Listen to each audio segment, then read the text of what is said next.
ಇನ್ನು ವಯನಾಡು ಲೋಕಸಭಾ ಕ್ಷೇತ್ರದಲ್ಲೂ ಕೂಡ ಮತದಾನ ಬಿರುಸಿನಿಂದ ಸಾಗ್ತಾ ಇದೆ. ಪ್ರಿಯಾಂಕಾ ಗಾಂಧಿಗೆ ಮೊದಲ ಅಗ್ನಿ ಪರೀಕ್ಷೆ ಇದು. ವಯನಾಡಿನಲ್ಲಿ ಬಿರುಸಿನಿಂದ ಸಾಗಿದ ವೋಟಿಂಗ್.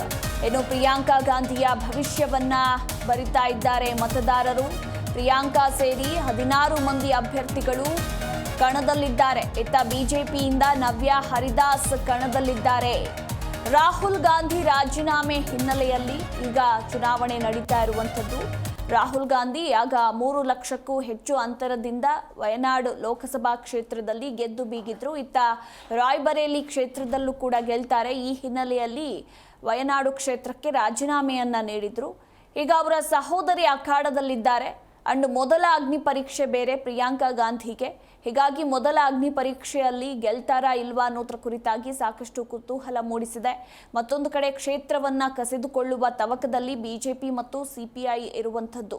ಸೊ ಇದರ ನಡುವೆ ಪ್ರಿಯಾಂಕಾ ಗಾಂಧಿಗೆ ಮತದಾರರು ಜೈ ಅಂತಾರಾ ಇಲ್ವಾ ಅನ್ನೋದ್ರ ಕುರಿತಾಗಿ ನವೆಂಬರ್ 23ರವರೆಗೂ ಕಾದು ನೋಡಬೇಕು. ಒಂದು ಕಡೆ ಬಿರುಸಿನಿಂದ ವೋಟಿಂಗ್ ಕೂಡ ಸಾಗ್ತಾ ಇರುವಂಥದ್ದು. ಬೆಳಗ್ಗೆನೆ ಸರತಿ ಸಾಲಿನಲ್ಲಿ ಬಂದು ನಿಂತು ಮತದಾರರು ತಮ್ಮ ಹಕ್ಕನ್ನ ಚಲಾಯಿಸ್ತಾ ಇದ್ದಾರೆ. ಸಂಜೆ 6 ಗಂಟೆಯ ತನಕ ಅವಕಾಶ ಇರುವಂಥದ್ದು.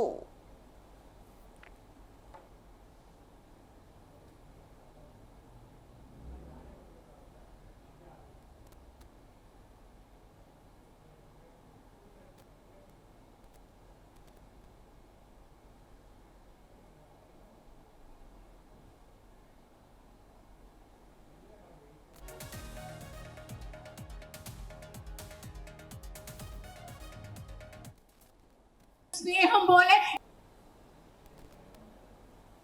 everything because there's a fear factor for Congress that they are going to lose this election. To happen if Priyanka Vadra is coming for the next 5 years. They have never been involved with the people of the Wayanad to seek their real requirements or to address these requirements in the parliament. So they have never been in the ground level. People of this community need a person who can work with them in the ground level and those who can address their issues in the parliament as well to find a solution. And as you said, the Congress is trying to influence the voters by providing kits this time, providing money, liquor, everything. Because there's a fear factor for Congress that they are going to lose this election. To happen if Priyanka Vadra is coming for the next 5 years. They have never been involved with the people of the Wayanad to seek their real requirements or to address these requirements in the parliament. So they have never been in the ground level. People of this community need a person who can work with them in the ground level and ಕಾಂಗ್ರೆಸ್ನಿಂದ ಪ್ರಿಯಾಂಕಾ ಗಾಂಧಿ ಕಣದಲ್ಲಿದ್ದರೆ ಬಿಜೆಪಿಯಿಂದ ನವ್ಯ ಹರಿದಾಸ್ ಕಣದಲ್ಲಿದ್ದಾರೆ. So ಹೀಗಾಗಿ ಮತದಾರ ಪ್ರಭು ಯಾರ ಕೈ ಹಿಡಿಯಲಿದ್ದಾನೆ ಅನ್ನೋದರ ಕುರಿತಾಗಿ ಸಾಕಷ್ಟು ಕುತೂಹಲ ಮೂಡಿಸಿರುವಂಥದ್ದು. ಅದರಲ್ಲೂ ಮೊದಲ ಬಾರಿಗೆ ಏನು ಪ್ರಿಯಾಂಕಾ ಗಾಂಧಿ ಚುನಾವಣೆಯನ್ನು ಎದುರಿಸ್ತಾ ಇದ್ದಾರೆ. ಸೊ ಹೀಗಾಗಿ ರಾಹುಲ್ ಗಾಂಧಿಗೆ ಬೆಂಬಲ ತಟ್ಟದಂತೆ ವಯನಾಡು ಕ್ಷೇತ್ರದ ಮತದಾರ ಪ್ರಭುಗಳು ಪ್ರಿಯಾಂಕಾ ಗಾಂಧಿಯ ಕೈ ಹಿಡಿತಾರಾ ಅಥವಾ ಇಲ್ವಾ ಅನ್ನೋದ್ರ ಕುರಿತಾಗಿ ಸಾಕಷ್ಟು ಕುತೂಹಲ ಮೂಡಿಸಿದೆ. ಬಿಜೆಪಿಯಿಂದ ನವ್ಯ ಹರಿದಾಸ್ ಕಣದಲ್ಲಿದ್ದಾರೆ. ಇತ್ತ 3 ಲಕ್ಷಕ್ಕೂ ಹೆಚ್ಚು ಅಂತರದಿಂದ ರಾಹುಲ್ ಗಾಂಧಿ ಗೆದ್ದಿದ್ದಂತಹ ಕ್ಷೇತ್ರ ಇದಾಗಿತ್ತು. ಸೊ ಹೀಗಾಗಿ ಮತ್ತೊಮ್ಮೆ ಇಲ್ಲಿ ಕಾಂಗ್ರೆಸ್ ಜಯಭೇರಿ ಸಾಧಿಸುವ ಸಾಧ್ಯತೆ ಹೆಚ್ಚಾಗಿದೆ. ಬಟ್ ಎಲೆಕ್ಷನ್ ಅಂದರೆ ಏನು ಬೇಕಾದರೂ ಆಗಬಹುದು, ಯಾವ ಟೈಮಲ್ಲಿ ತಲೆ ಕೆಳಗಾದರೂ ಆಗಬಹುದು ಅಂತಲೇ ಹೇಳಬಹುದು. ರಾಹುಲ್ ಗಾಂಧಿಗೆ ನೀಡಿದಷ್ಟು ಬೆಂಬಲವನ್ನು ವಯನಾಡು ಕ್ಷೇತ್ರದ ಮತದಾರರು ನೀಡ್ತಾರಾ ಪ್ರಿಯಾಂಕಾ ಗಾಂಧಿಗೆ ಅಥವಾ ಇಲ್ವಾ ಅನ್ನೋದ್ರ ಕುರಿತಾಗಿ ಸಾಕಷ್ಟು ಕುತೂಹಲ ಮೂಡಿಸಿದೆ.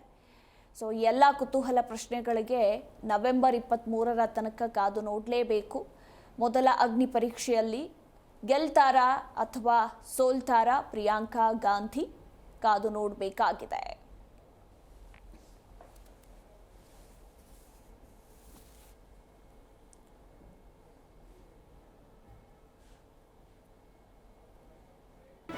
ಜಿ ಕನ್ನಡ ನ್ಯೂಸ್ ಈಗ ನಿಮ್ಮ ಮನೆಯಲ್ಲೇ ನೋಡಿ. ಎಲ್ಲ ಕೇಬಲ್ಗಳಲ್ಲಿ ಈಗ ಲಭ್ಯ. ನಿಮ್ಮ ನೆಚ್ಚಿನ ಜಿ ಕನ್ನಡ ನ್ಯೂಸ್ ಈಗ ಸನ್ ಡೈರೆಕ್ಟ್ ನಲ್ಲಿ number 292, Tata Play number 1664, Jio TV number 1334, NXT digital number 30, N cable number 30, city networks 51, U digital number 162, GTPL number 17, Rockline telecommunications number 42, Shri Basaveshwara cable number 168, rural cable network 60, Vinayaka digital 57, Abhishek cable 821, city channel 53, Siddeshwara cable network 57, ವಿ4 digital Infotech 628, Surya digital networks 53, Gajanan digital number 836, Malnad Infotech private limited number